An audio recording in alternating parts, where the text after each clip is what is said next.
আল হিলালের প্রস্তাব পেয়ে ব্রাজিলকে না করে দিলেন কার্লো আনচেলত্তি। এবার বেরিয়ে এলো এক চাঞ্চল্যকর তথ্য।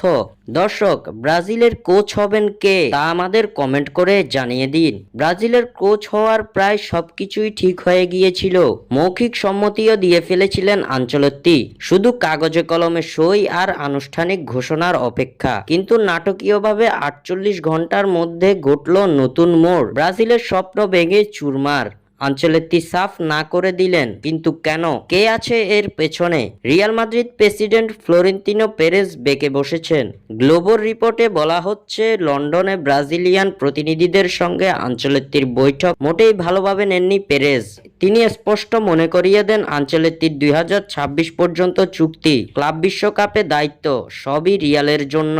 ক্লাব ছাড়লেও কোনো এক্সিট ফি পাবেন না, এটাও সাফ জানিয়ে দেন রিয়াল প্রেসিডেন্ট। আর ঠিক তখনই হাজির হয় সৌদি আরবের ধনী ক্লাব আল হিলাল। তারা আনচেলত্তিকে দেয় এমন এক বিশাল অফার যা শুনে চোখ কপালে উঠে যাবে যে কারো। ব্রাজিলের প্রস্তাবেরও 3 গুণ। কেউ বলছে $24 মিলিয়ন, আবার কেউ বলছে €50 মিলিয়ন। ফলে প্রশ্ন উঠেছে, এই বিশাল টাকার প্রস্তাব শুনেই কি নেইমারদের কোচ হওয়ার প্রস্তাব ফিরিয়ে দিলেন আনচেলত্তি? ফুটবল দুনিয়া এখন সরগরম এই জল্পনায়। স্বাক্ষর থেকে সাদবিন ইসলাম।